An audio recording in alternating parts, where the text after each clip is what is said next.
Football then and now, a fun look at football nostalgia and the modern game intertwined. Join us.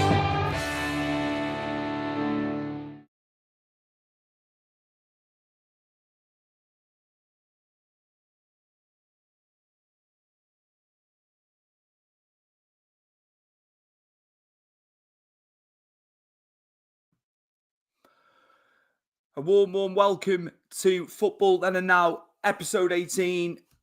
RIP to Kevin Campbell. Myself and Christopher had an affection with Kevin Campbell at Everton. Not forgetting he was at Forest. He came through as a youngster at Arsenal. Just a great ambassador for football. Chris, we will touch upon Kevin a bit more later on. I know you wanted to speak about him. There's so many memories, isn't there, about Kevin Campbell, especially for Everton, but everywhere he went and played, and punditry, talking about Everton as well, Chris. This one really hurt. Obviously we don't know the guy personally, but you feel like you do. The years he played for Everton and what he did for us and what he continued to do for the fans and the club. After the fact, with Sky Sports and going on other people's podcasts. I'm sure we'll get into it when we do go in about Kevin Campbell later on. But yeah, this pulled on my heartstrings a bit, this one. He's a legend.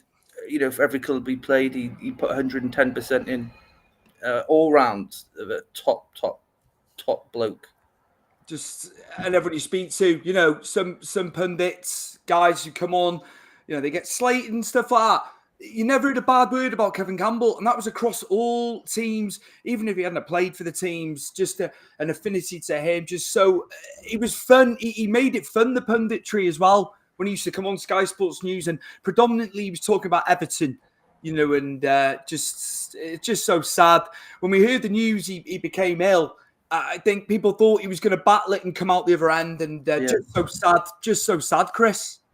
I was hearing things on Twitch with people I follow who are Evertonians and obviously are more in the know, and I got wind of that by reading about Kevin Campbell not being very well.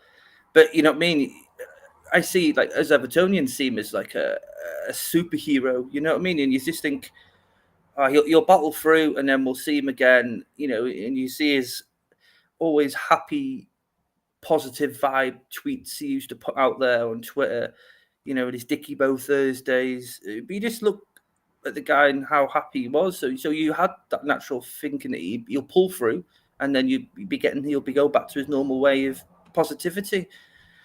So when the news broke, it was just really sad, mate. Like I said, we don't know the guy personally, but it did pull on your heartstrings because of just what type of person he was. And, you saw on Sky Sports News throughout the day, the amount of,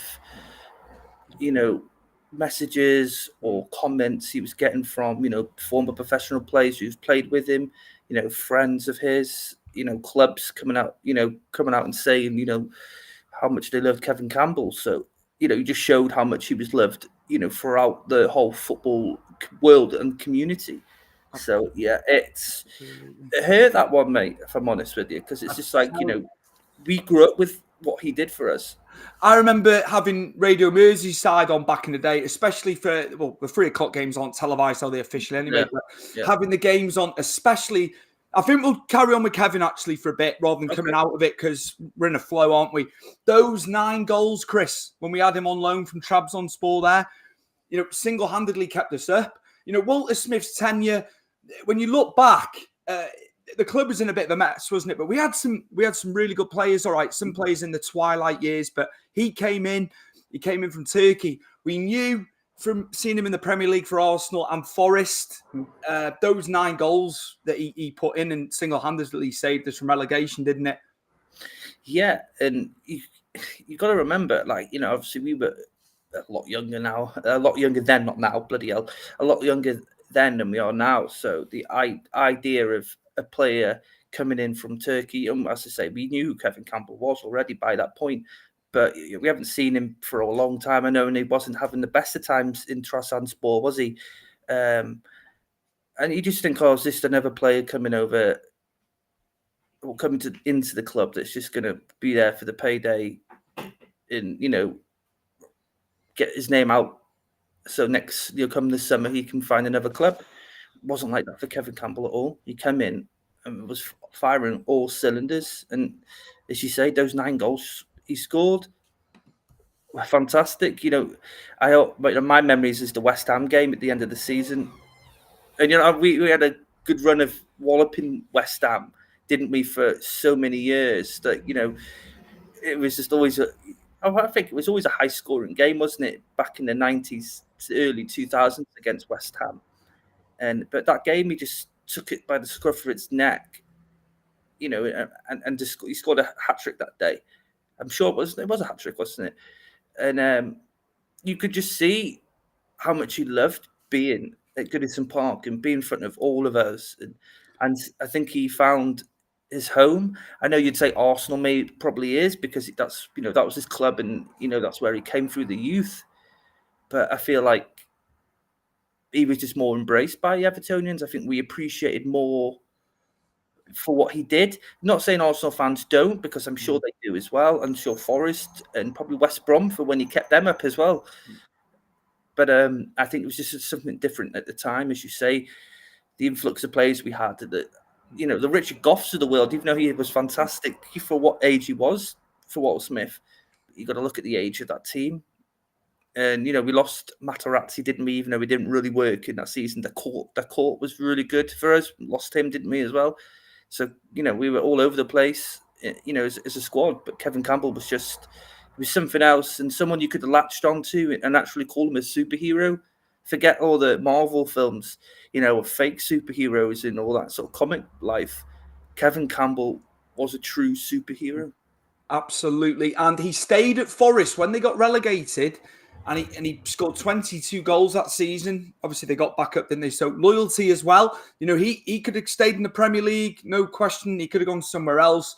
Loyalty. I know the Forest fans have an affection for him in that respect, true to the club. And, West Brom as well, collectively, they were bottom at Christmas. And historically, if you're bottom at Christmas, you go down. They did amazing. Kevin was part of that. He was our club captain as well. Yeah. Shed some light on that too. When Dunk came back, obviously from Newcastle, he was number 24, wasn't he? Yeah. Campbell was 9. Ferguson just went to number 10, didn't he? Even though he had number 9 on his first run. So I think you can say there was respect there, wasn't it? Because I'm sure Kevin might have said, "Look, Fergie, I'll step aside and you can have the number 9." But Dunk was quite happy being the number 10 for a bit, wasn't he? But what a tandem in there. Yeah, they were really good together. It's funny because they were both good at headering the ball. They're both good with the ball at the feet. And I think people don't see Duncan that way. But if you remember how good Duncan was in the early days when the ball was to his feet, he wasn't just a hard man knocking people about and scoring headers. He was very good with the ball. And Kevin Campbell was absolutely amazing with it.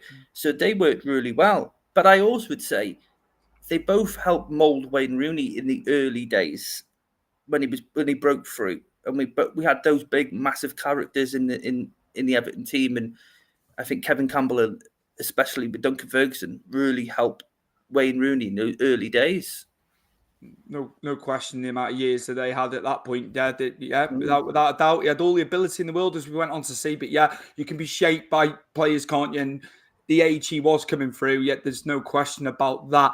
So we've had about 3-4 weeks without us doing an episode. We know the news broke about 2-3 weeks ago now that he passed. So sad. So this episode is a tribute to Kevin Campbell. Our thoughts are with his family. Obviously, his son Tyrese has played as well. So all the best to him with his career. I'm sure he's done his dad proud. And just thinking of the family at this time, Chris. Yeah, it's got to be hard. I think it was Tyrese who wrote in, saying how emotional, obviously, seeing how everybody felt about his dad. But, obviously now being himself a football player, I remember he was at Stoke. I don't know if he's still at Stoke. But, that must be heartbreaking because I think he must have looked up to his dad, obviously. What am I saying? And I think Kevin Campbell was, pushed him the right way. Didn't forcefully push him, and I think that was his. His dad was his biggest fan, and I think not having that around you, I think that that's just got to break your heart, hasn't it? But as you said with Tyrese, I wish him all the best. I hope he can relight the fire his dad did for any club he plays for. Absolutely. I mean, we could do with a Kevin Campbell type of player. So Tyrese, you can come to Goodison and bring that fire your dad did. No question. I think. Sorry, No, I no, no. think for me as well, which is sad, because you saw him a lot, didn't we? Throughout the whole of the crap that our club's been going through recent times, and he stuck up for a lot of our fans, where a lot of ex-players from Everton have not, and said it how it is. What I'm all gutted for him now is he's not going to be there when Bramley Moor opens, because I imagine if he was still alive, he would have been honoured massively at Bramley Moor, as well as others as well, obviously. Our thoughts to the family of Kevin Campbell, 54 years old, no time to go. He had so much to offer. Within the media, just nice, just the way he used to deliver everything. Fantastic career, double winner at Arsenal back in 1993. They won the League Cup and FA Cup. And I know Ian Wright and him are very close. So, yeah, we just felt it was fitting before we go into Euro 2024, the quarterfinals, which we want to talk about. Just our respects to Kevin Campbell. We grew up watching him. I mean, Chris always respected Kevin Campbell. R.I.P.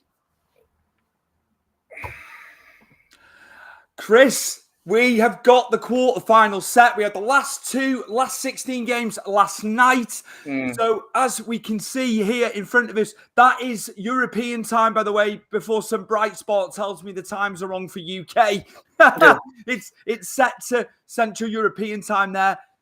So as we can see, Spain, Germany, who have probably been two of the most consistent ones game for game, they have ended up drawing each other probably earlier than they would have anticipated going into it. How do you feel with this one? I think this is the hardest one of the 4 games to pick who's going to go through, because both teams have been fantastic up to this point. They have been, and I think they're besides you'd say the lesser nations this year who have really, really turned up, Stuart. Slovenia, Slovakia, Georgia, Austria, and even Turkey. You've seen a revitalized Turkey, and then they're in the quarters against Netherlands. They've all been fantastic, and it's been great to see these other countries now starting to push the bigger countries, all the way. But as you say, Spain and Germany have just been outstanding, haven't they? And they've been the standout teams of the Euros.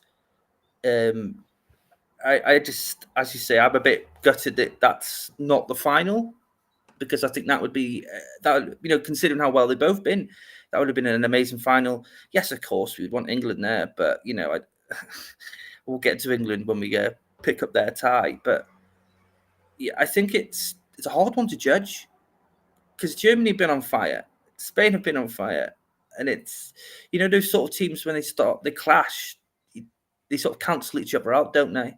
And sometimes it can turn into a bore, like a ball draw. Obviously, I know it goes to penalties and stuff, but it could be like that sort of where they sort of equal each other out, because they've both been so good, and I think every player that's been on the pitch for them has been really good as well. Fabian Ruiz has stood out for me for Spain. I have been very, very impressed with him. I think there's a bit more balance now with youth and experience as well. They were going for a time, but obviously Lamine Yamal, obviously, Morata's still going. You need your older players. Rodri, we've spoken about Rodri at various times, as we always say.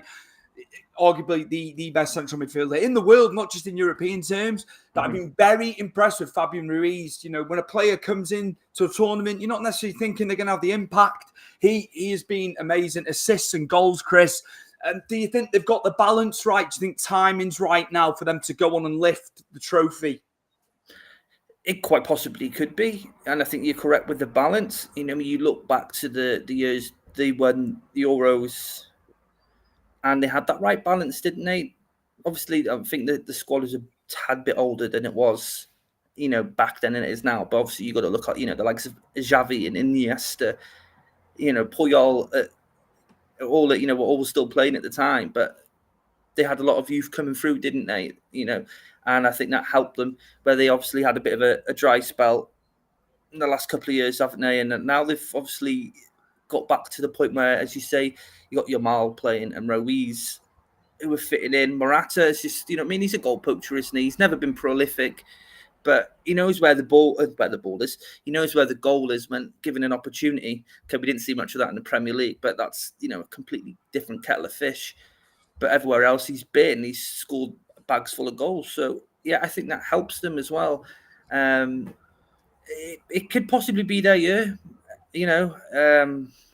but then there's Germany, Stuart, and Germany seem like they've got over their hump and also have blended, youthfulness with experience as well. I think with Germany as well, leading up to the tournament a couple of years ago, the results weren't coming in. But again, a lot of them were friendlies. They didn't have to qualify. What I noticed was in the last 6 months, maybe a bit longer, the results were starting to come in. You had Kai Havertz doing really well for Arsenal. He was getting goals. Florian Wirtz has had his biggest season to date, hasn't he? Not just in club terms, but in international terms as well. Musiala, Chris, a lot of people's favourite young player coming through for Germany. A lot of people, he's been fantastic, hasn't he? Goals have been coming in from him. You got Manuel Neuer in goal still. Toni Kroos came out of international retirement. Again, that similarly to Spain, a good blend of youth and experience. And Toni Kroos, Chris, we've seen it from Madrid this season, especially in the big games. He's just amazing on the ball and what he can do. So yeah, blend of old and new. This, I'm struggling. I might have to sit on the fence with the result here. It's going to be the tightest game of the four, I think. What do you think? I can't see it be. It's not going to be the most high scoring, though. I could be wrong because you know what football can be like. I think I'm going to go back to what I said at the beginning, and I'm thinking these two are going to cancel each other out, and I think it's going to go to the odd goal, isn't it? I think it'll be the odd goal, or it will go to penalties. I think because they've both been as solid as you can be in a tournament. Like I say, it's just a shame that they have to, play each other now. But you can't count Germany out. And obviously, the last couple of years, like I said, have been difficult for them. They've really found that mojo again. And as you say, all the players that have come through and have really shone in this tournament, as well as Spain's youth and experienced players have done the same. I think I'm probably going to ride Germany to a 1-0 victory here, but I think it's going to be really, really, really, really tough. And I wouldn't count Spain out really either, but I just feel like Germany being, the home nation. Yeah. And okay, the pressure is there, but I don't think Germany have ever wilted to pressure personally. I just think they've just got that will, haven't they? And I think it being in Germany, as I said, I think that will really galvanise them more. And I think they'll just about squeak it past Spain. It's going to be a fantastic game on Friday. The first kickoff, obviously, 5 o'clock here in the UK. You've got Central European time, 6 o'clock. Moving on, because we need to get it moving a little bit here. Portugal versus France, Chris, from Hamburg. Following Spain, Germany. 2 fantastic games on Friday for us. Now, again, these two haven't been fantastic, have they? They have not. They really have not. You could put England in the same bracket, expected to do this, that, and the other. Again, this is a hard one to pick because I don't think they're in form. They just squeaked through with that own goal, France, the other day. Yeah. Portugal went all the way to penalties after Ronaldo missed the penalty in extra time to get them through, but they got over the line. Sometimes you've got to have luck, Chris, as well as having the squad, haven't you? What are your thoughts and feelings going into this one? Again, this could go either way. Could it be that they come to the fore for this game and they just go for it and they start hitting form at the right time on these sides? Again, I'm struggling with this. I maybe would have France edging it, but we know what Portugal can do. They drew all 3 games in 2016 in the group and ended up winning the tournament. Yeah. They were also almost going out in that in 2016 as well, don't forget. Yeah. I don't know. And I think that Portugal are very lucky to be here. If Sesko actually had the shooting boots on, Stuart, You know what I mean? And he put that last chance away before, obviously, penalties. Then, obviously, you'd be seeing Slovenia against France. And, you know what I mean? And hats off to Slovenia, Stuart, because you've got to give them the props because they pushed and pushed all the way through. And I just think come to penalties, obviously, you could see they've all run out of gas at that point, didn't they? But regards to this game, I think France will just turn up. I just think they've got a bit more about them. And yeah, okay, they haven't been fantastic in most of their games. It's been very touch and go, haven't it? Including, you know what I mean? They have a full squad. They've got Mbappe there. But I just think people like him can just turn it on a sixpence, can't they? Ronaldo could back in the day.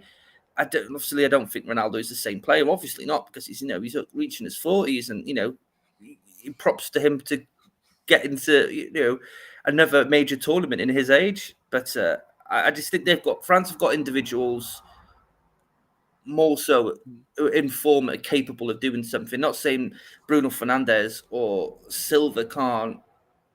I just think that France just have, you know what I mean? I think when you say you've got Mbappe, really you should be winning everything. I think they're strong at the back. I think Man United goal's been brilliant. They've had a lot of clean sheets. Saliba, again, club form coming into it, really good. Upamecano wasn't playing every week, was he, domestically? They've got a strong spine at the back. They don't concede goals. I know Martinez rejigged it against Georgia. I'm not taking anything away from Georgia in the group. Portugal are strong. They can rotate. They have got their best 11 on paper, but you've got players in there that come in and do the job. I think France just edging it. Mbappe, we haven't seen a lot of goals from Mbappe yet. I've had him in my dream team. I had him as captain. It hasn't quite happened, but I'm sure he will kick on if he gets the service. He's had chances in games as well. Yeah. But yeah, I've got the French slightly ahead in this one, I think. I'm gonna throw something at you now. And it's quite an easy one. Do you feel for Portugal to really give this a good push, do you drop Cristiano Ronaldo and go maybe with Rafael Clau up front or something like that? There's two decisions here. Pepe looked leggy, and there's mistakes happening in the Slovenia game the other night. And he's been fantastic. They've played that many tournaments. I know Ronaldo's had 6 tournaments, which is a record, isn't it? Of course. Yeah. I just think I understand for him. He's a veteran, experience. I get it, but I think it might be a case of will he drop Pepe? Probably not. You've got Diaz there. You have got Diaz, but I think Pepe could be got at, and I think Mbappe could potentially lap it up, or Griezmann playing just behind. Griezmann can do it. Well, this is the thing, isn't it? And obviously the chance that you're saying about Pepe, that the mistake he made, and obviously, like I said, Sesko just didn't have his shooting boots on that day. If that's Mbappe or Griezmann or actually any attacking French player who gets that opportunity, I don't think they're missing that. And I like Pepe, and Pepe is just reminds me of a old school central defender and a rough and tumble. Remember what he was like for Madrid, before he went back to Portugal. But there's a time when I think you got to look at it and think, no, boss, you need to put someone in who's going to protect the back line. I know he's old enough, Stuart. I know he's a veteran, but Ruben Diaz, Man City, solid all season. And I think there's a time where you think maybe you throw Pepe on last throw of the dice if you need so.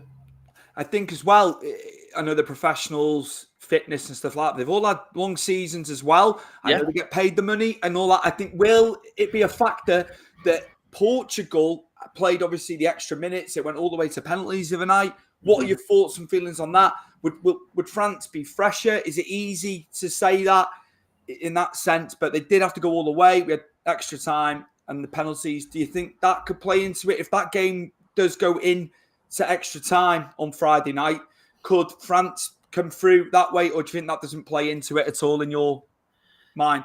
I think that, you know what I mean? I think they're professional enough, I think that they'd be okay by the time they play France.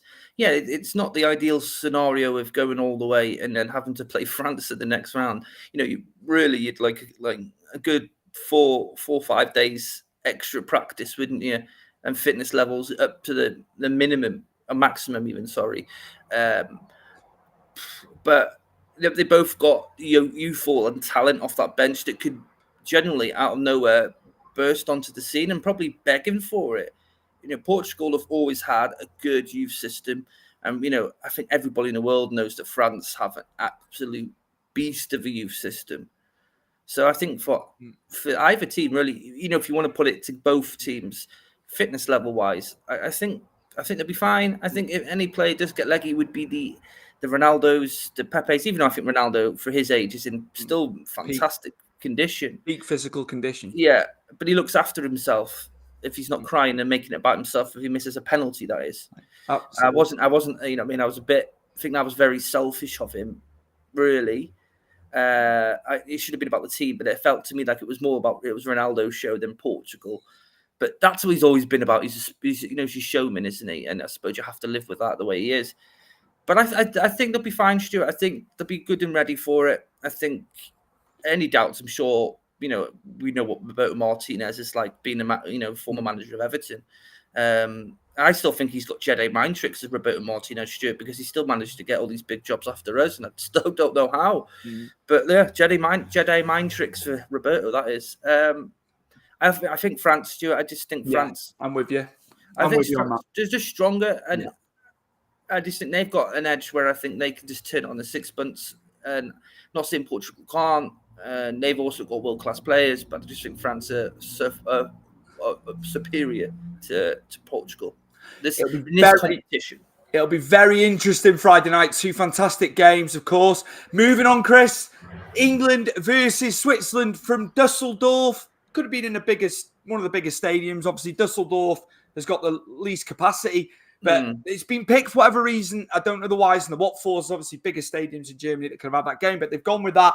It's fine. The Barmy Army will be there, of course. But Chris, as you said off camera, and I think a lot of people have been saying the same, England, the way they've been playing, just hasn't coagulated as such, as we've spoken about with France and Portugal there, but they managed to get through. But as you said off camera, the Swiss, if they take the Swiss lightly, it'll be at their peril, won't it? Because they could potentially, they could be knocked out, couldn't they?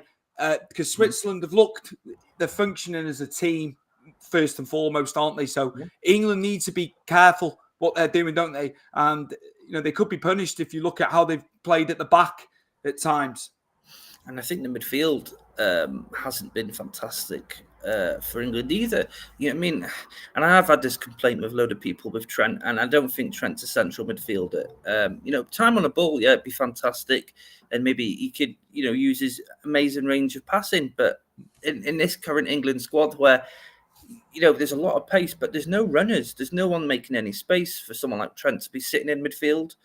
And I think after Trent, really, there's Mainu, obviously, who's looked tidy in bits and pieces for England when he's come on. Conor Gallagher, I just don't know where he fits in the England team. There's Adam Wharton, isn't there? I don't know if I will see him in this Euros, at least.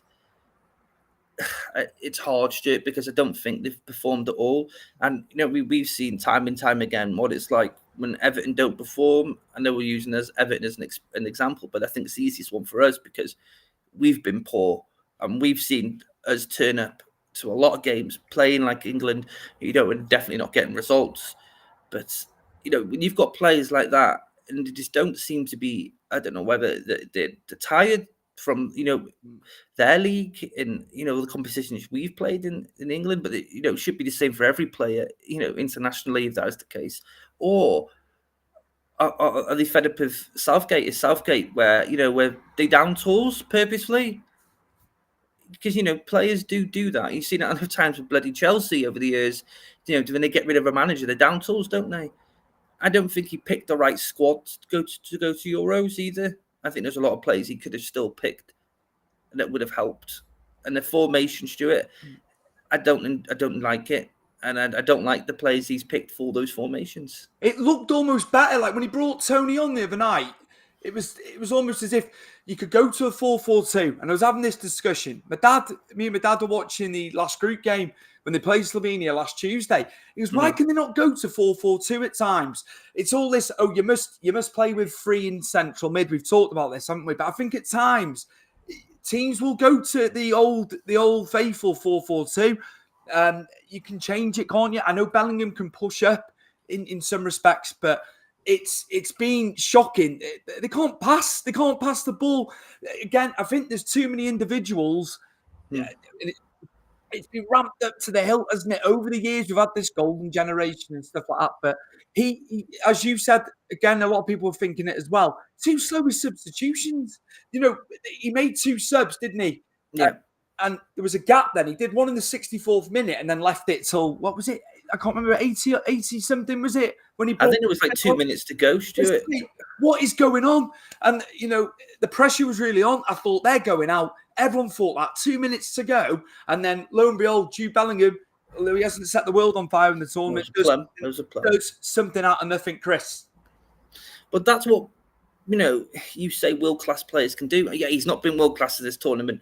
I think after the first game against Serbia, I think he's just, I don't know, like you said before, I think maybe it's positionally he's not working for him.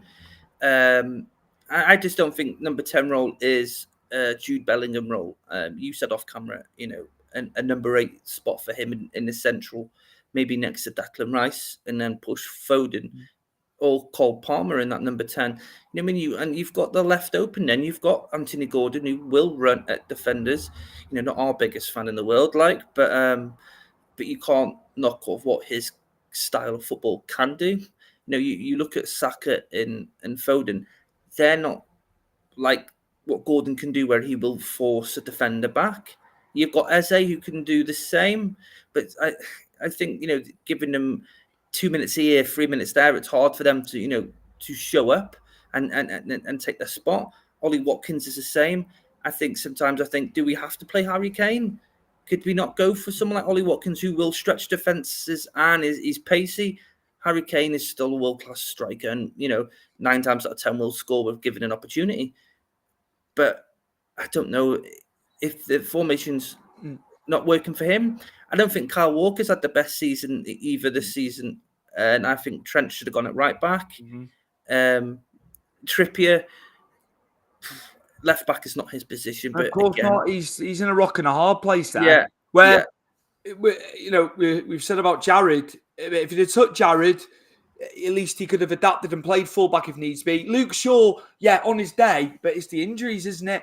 And again, it's just some of the selections. Again, he's in charge, and that's fine. Ben Chilwell hasn't been fit for a long time as well. He probably would have been a good option. Again, it's injuries in defence, but I think he picked wrong. One guy I will say that stood out though, Chris, and I slated him being picked ahead of Jared beforehand. I'll hold my hands up. Mark Gay. Mark Gay's been very good, although he got that yellow card so early on. He couldn't make the tackle, could he, when they got into the box in that game? We had a lot of early yellow cards, didn't we?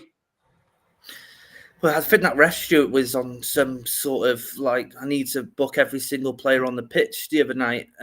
Some of the fouls weren't a yellow card worthy. And I think, and was it 6 minutes in of the game and he's already booking someone? Let the game flow a bit at least. I don't know. I think Mark Gay is really, really good. And you think every Palace fan would tell you this. And probably Chelsea's youth system would tell you, He was going to be a good defender. I like Mark Gay. I don't know if he works well with John Stones, though. I feel like John Stones, he's had a lot of injuries this season as well, hasn't he? And he hasn't played, mass amount of games for City, has he? And I think he's been more midfield. I think Pep's used him more in that holding role, hasn't he, when he has played for City? I don't know whether his time's up. I just think it's all slow and methodical, isn't it? And it just doesn't look like the England team that got into the final, at Wembley against Italy a few years ago. You know what? one thing that will be going for him, I'm not writing off Holland or Turkey, whoever goes through. You'd say Holland on the basis, especially of last night against Romania.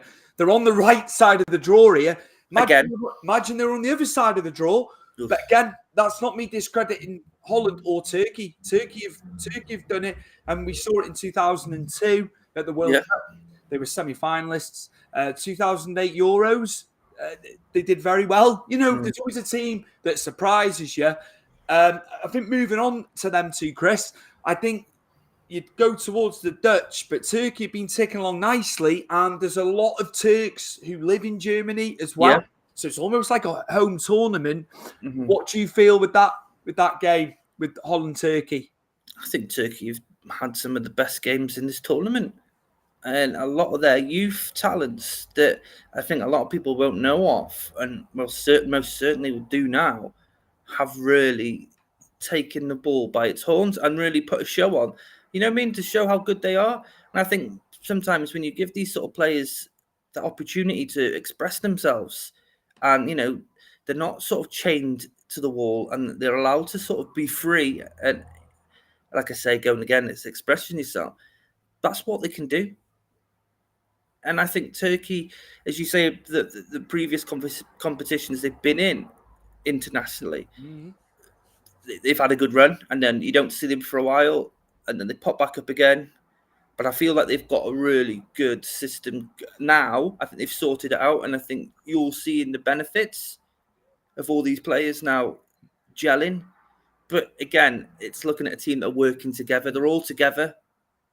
Something we've not seen with England, but we've seen with every other nation. They're all together as a team, working solidly and defending with each other. Berlin's going to be rocking there, I tell you, because you're talking 80,000, aren't you? So it's massive that. The Dutch, I've been very impressed. Cody Gakpo's been brilliant. He's been scoring, hasn't he? Xavi Simons, obviously, he's assists. He's been brilliant as well. They've got the Bruggen from Brighton, obviously, he's in goal. Yeah. Again, they're strong. Van Dijk's got a lot of experience. A good blend. Malen last night as well with a couple of goals. You know, it's Steven Bergwijn, obviously, Memphis Depay. They're strong. They're a strong outfit. Don't respect Koeman in the slightest. He's having a second stint there. I would say the Dutch are edging it, but don't write Turkey off, isn't it? I'm going for Turkey, Stuart. I like this. I don't blame you. I like this the sort of fairy tale underdog story here because they've played so well, and I'm a fan of a lot of their players, and I think they've got the guile to do it because I think they're not gonna sit back, are they? Every game they've played in this tournament, they've gone for it. You know, like it's their last.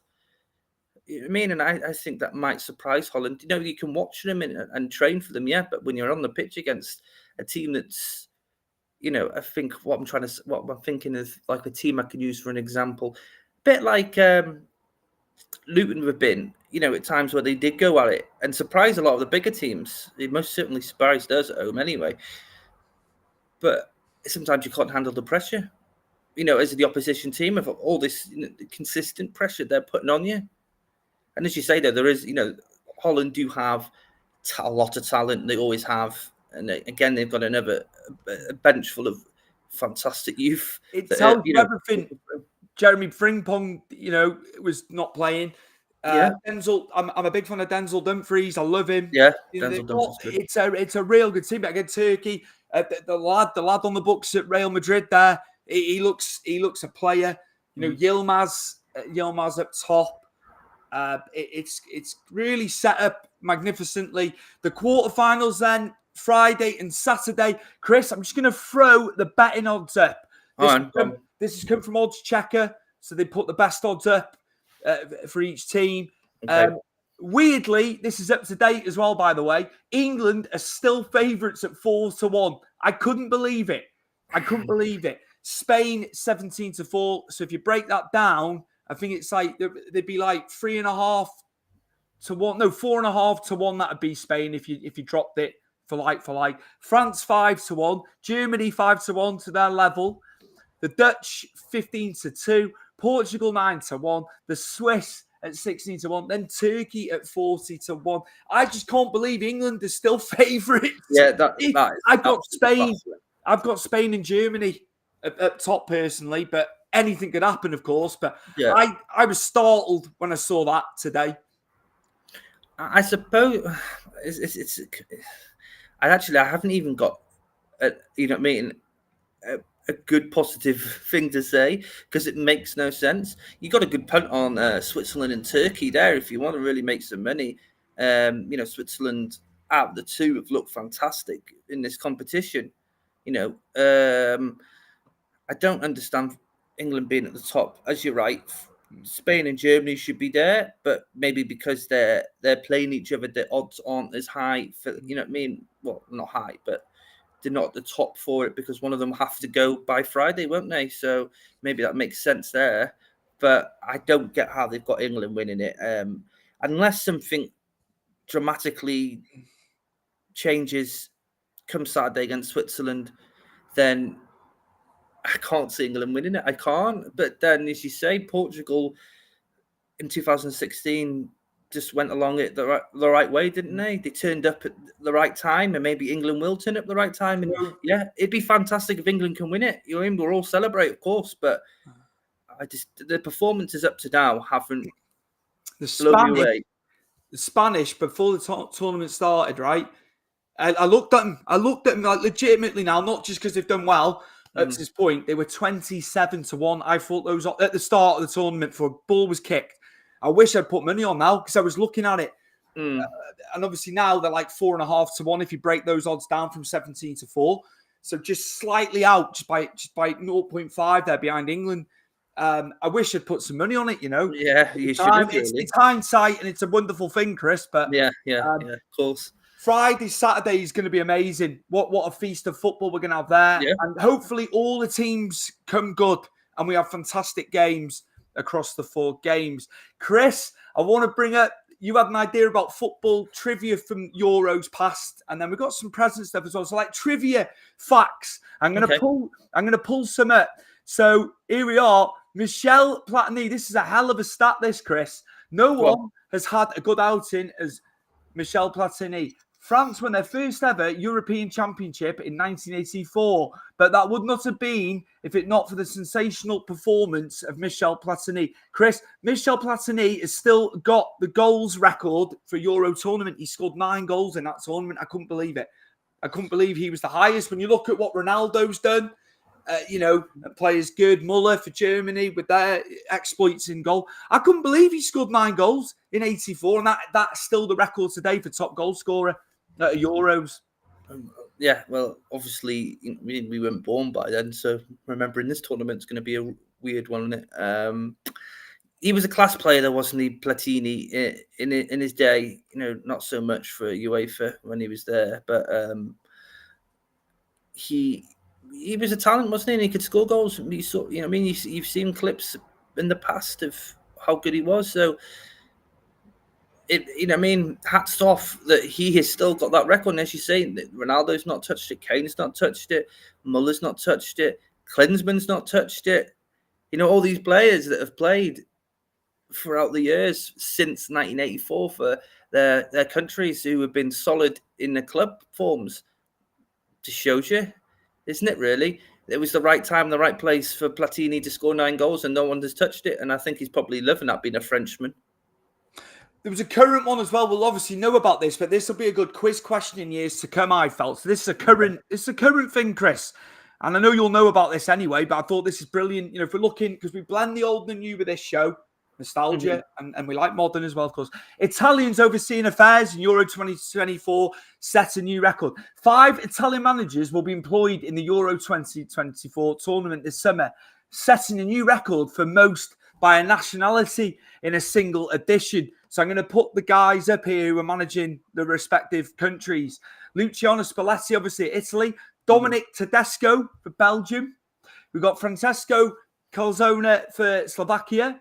Vincenzo Montella, what a player he was back in the day as well. He's at Turkey. Marco Rossi at Hungary, Chris. So, yeah, the Italian managers are doing well with international appointments, aren't they? And I just thought it was good because it was current. Well, that depends if Spalletti keeps his job after going out against Switzerland, isn't it, really? But he's a fantastic manager, don't get me wrong. Tedesco, I wanted him at Everton before Dyche when he was available. I think it's a hard one, isn't it? Slovakia. I don't know much about Francisco Calzoni, but Slovakia were fantastic in this tournament and really put a good shift in. I think. I don't know. It's hard to say for Italy, isn't it? I mean, obviously, you see the stat you've put there, and can you think since 2004 how many trophies have they won? Is it 2? Is it 2? I mean, yeah, they had the World Cup in 2006 and then Euro 2020, which obviously it was 2, wasn't it? Yeah, you correct me. They got to the final in 2000, but it was that fantastic French team. Yeah. The golden goal still stood then, didn't it? The 2 tournaments that it was available. Trezeguet obviously got that golden goal, as did Oliver Bierhoff. So, no, 2 trophies, you're correct. And obviously, you said Vicente Montella. Well, we know him from the Italian league, don't we? And what an absolute beast of a striker he was. And you can see, as we were talking about Turkey before, how he's got it moving, and he's got a solid squad there. And I think if Turkey can keep this group of players together and add to it with the youth system that they've got going for them, I think they could be formidable, and we might see them. Hopefully, we see them more consistently in international tournaments. Definitely. Just going to move it along because we're coming up to time. Just one more. There were so many, Chris, I could have brought up. It was great. Great idea on your end about trivia, about facts from previous tournaments. It's great. It's great. We love this. We love doing stuff different, don't we, Chris? No, we do. The current tournament. And yes, here's another one I found, Chris, but you might remember this because it was only from like 12 years ago. 6 players finished joint top scorer at Euro 2012. Fernando Torres was named the official winner of the Golden Boot Award, having played fewer minutes compared to the likes of Cristiano Ronaldo, Mario Balotelli, Mario Mandzukic, Alan Dragoiza. I think I'm pronouncing that right. Dragoiza, I can't pronounce it. Not terrible on my part, that. Mario Mandzukic. They all had 3 goals, but Fernando Torres won it because he played less minutes. So, they all had 3 goals. Crazy, isn't it? I suppose if you've scored 3 goals quicker than everyone else throughout the tournament, I suppose you should be winner. Is that harder? I don't know really. Fernando Torres, it was an absolute animal in his day, wasn't he? Actually, every player there. But 2012, Spain were fantastic, weren't they? And so I think was it Italy in the final on that one they played, or maybe it was the semis. I can't remember now. And they ripped them apart, didn't they? But that was an amazing Spanish team that went on to win a fair few tournaments, wasn't it, around that time? The thing is, though, I think, when you said about Platini's record, you don't see many players run wild, do you, with the Golden Boot? Or when you look at the top goal scorers, you don't see someone with 4, 5, 6, do you? No. In these tournaments? No. Quite three, right. 3, I think, is probably the maximum, maybe 4, give or take. If you'd have asked me that prior, I wouldn't have said Platini. In a single tournament. I'll be honest with you. As much as I like history and remember a lot of stuff, I would have said I would not have thought it was Platini. Just going off who we've seen, and there's been 16 Euros, I think, now in total. So it just goes to show what he was able to do in 1984. But just some great stuff in the tournament, and it's going to be amazing, Chris. Obviously, 2 weeks on Sunday, the final. If I just had to press you, who do you think in the final? Who's your final? I think if you're looking at it, whoever comes out of Spain and Germany is going to the final. I think, preferably, as we said at the beginning, I'd like Spain and Germany would have been the final, wouldn't they? Because they've been the best. But doesn't always necessarily mean they'll win it. So I think it'll go, in my head, it'll go Spain, France, semi, Spain, final. And then on our side, I'd like to say England. I'd love to say England. I don't think that's going to be the case. I think it's going to be either Switzerland or Turkey.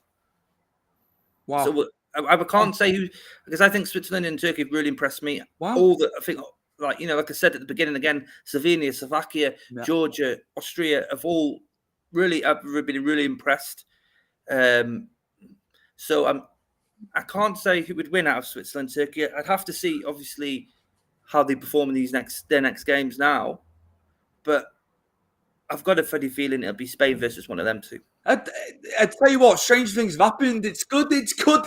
Well, Greece won it once, didn't they? Absolutely. And Otto Rehhagel, look what he managed to do. Just amazing. It can happen. It can happen. We've seen it. Yeah, the Danes in '92, they went into the tournament by default because of the war in Yugoslavia. And they went on to win it. Obviously, it was in Sweden. Maybe that helped that, they're in a Scandinavian country close. That could be a factor. So things have happened in this tournament. Yeah. A team's won it that you just would not expect. So, yeah, we look forward to it, Chris. I am going to go. I think Spain are going to win it. I've just got it in my head. I just think they're gonna do it. But Germany, being the home nation, they've got the home fan base. I'd make a case for him, but I think Spain. I've been really impressed. I've been really impressed with Spain. I think they've come good at the right time here. I've contradicted myself because I said Germany would beat Spain, didn't I? So let's forget Spain and I'll place Germany in there then. So then I'm right with my prediction then. So it'll be Germany, and I think Switzerland or Turkey. But like I said, I think me and you both would love it to be England. We'd love it again if England get to another final and really show up. I just don't think that's possible. I just don't think it's the right manager or the right team will set of players in the positions they're given. Enough of that, because we could go on about that for days and days. But yeah, that's where I think I'm headed. I can't split between Switzerland and Turkey because I think, they've been fantastic, and I'd like either or really in the final. Amazing. Chris, can you do the usual? Just plug our social media before we go, where the guys can find us. Your clips as well. We do like doing the clips, the shorts. That's a big thing now with getting, having a presence, isn't it? Having shorter clips. People like to digest smaller bits. So yeah, the socials for Football Then and Now, if you will, before we go. So on X, Twitter, however you want to pronounce it, is Footy Now Then. On Instagram, it is Football Now and Then. Same for Facebook. It's Football Now and Then. Obviously, all put in the search button and will pop up. TikTok, Stuart, and I'm assuming it's the same for TikTok. Yeah, just put Football Then and Now in. You'll be able to find this, definitely. And you also Football Then and Now on YouTube. You'll be able to rewatch our previous stuff that obviously we've done with and without each other, with other guests. And Stuart puts on a lot of shorts. So, if you just want a little quick peek for a couple of seconds worth, they're all there for you in all of the social medias.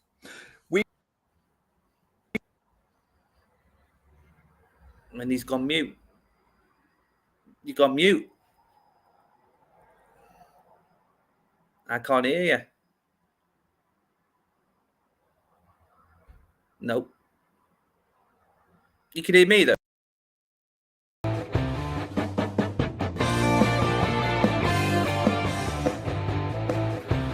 Football Then and Now, a fun look at football nostalgia and the modern game intertwined. Join us.